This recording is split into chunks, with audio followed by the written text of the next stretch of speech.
Kataatu karoomina karooma jabeeffanna irreechi irreekeenya waaqa galatoonfanna handhuura abbaa kiyyaa qomoon kolubuu kiyyaa arrallee na boodii sirraa dhalachuun kiyyaa arrallee na boodii sirraa dhalachuun kiyyaa.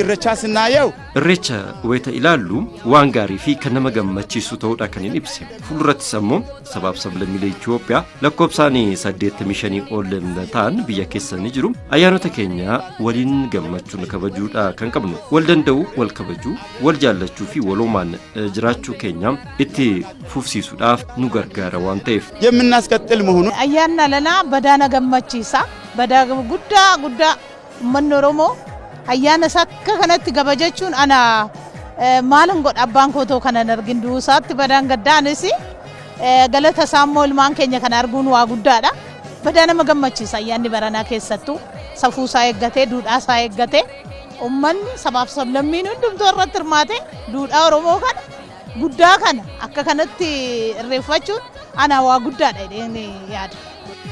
Dirreen Finfinnee miidhagdee abbaan itti dhufnaani. Gaadon qabnu gaadatu mallattoo Oromummaati. Irreechi irree keenya calaqqee bilisummaati. Yaa waan ulfinna keenya tuffisi ati hin dandeecha.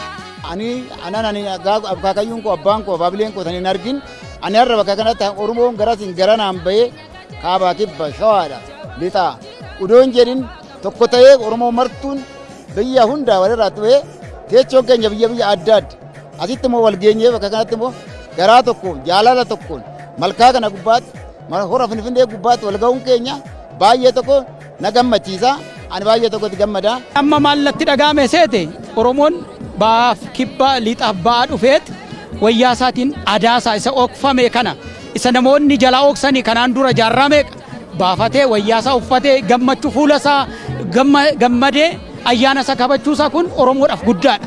Mirga isaa kabachiisuuf ga'uusaa jechaadha.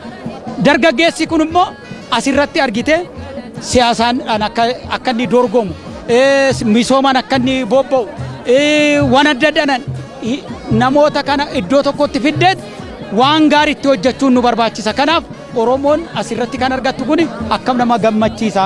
Arguu keenyaaf nuti gammachuudha. Anis dhalataa naannicha waan hin ta'eef baay'ee gammachuu guddaan itti dhagaame jechuun barbaada. Kan darbeef galataa kan dhufu gaariitti nu aansi. Kan wallabe araarsi tokkummaa lallabii jaarsi. Lallabii tokkummaa.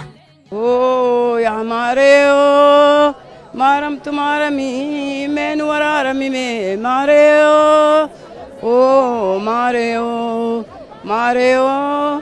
Oh ya mareo ya maram jenna mareo maram tu kan kenya menu wararam yo mareo nu wararami wa koromo nu wararami oromo mirga ko ate Finfinnee kan kenya tae kan oromo tae